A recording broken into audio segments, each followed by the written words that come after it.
Hi partner.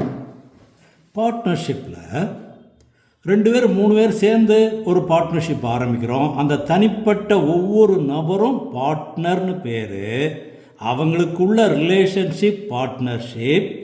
அவங்க எல்லாரும் சேர்ந்து நடத்தக்கூடிய அமைப்பு ஃபேம்.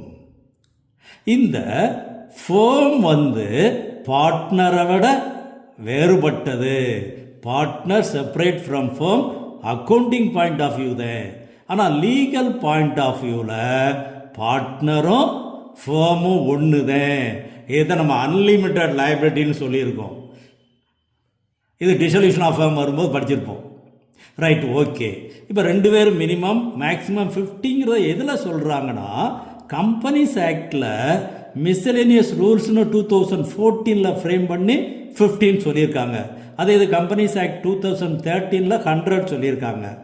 இதில் மைனரை சேர்க்கலாம், ஆனால் ஃபேர்மனுடைய ப்ராஃபிட்டுக்கு மட்டும்தான் அவரை சேர்க்க முடியும், இல்லைனா சேர்க்கக்கூடாது.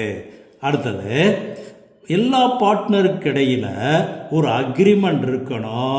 அது ஓரலாக இருக்கலாம், இல்லை ரிட்டனாக இருக்கலாம். ரிட்டன் அக்ரிமெண்ட் தான் டீடுன்னு சொல்கிறோம்.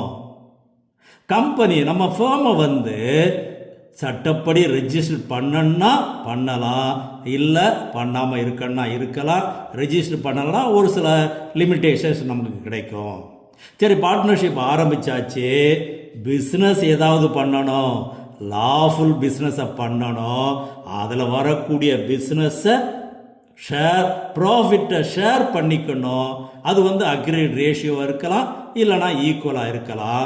இந்த பிஸ்னஸை நடத்துறது எல்லா பார்ட்னரும் சேர்ந்து நடத்தலாம், இல்லை எல்லா பார்ட்னருக்காக யாராவது ஒரு பார்ட்னர் மட்டும் பிஸ்னஸ் நடத்தலாம்.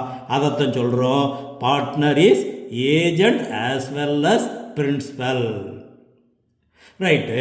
பார்ட்னருடைய லைபிலிட்டி அன்லிமிட்டட் லைபிலிட்டி தான், ஜாயிண்ட் அண்ட் செவர்லி.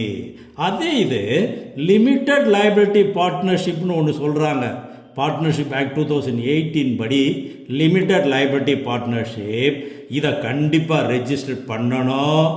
அவங்களுடைய லைபிலிட்டி லிமிட்டட் லைபிலிட்டி கம்பெனி மாதிரி அது பெர்ஃபெக்சுவல் சக்சஸன் வருது. இதை வச்சுக்கிட்டு தியரி கொஸ்டின் கேட்பாங்க, அசர்ட்ஸ் அண்ட் ரீசன் கொஸ்டின் கேட்பாங்க. கவனமாக பார்த்துக்கோ.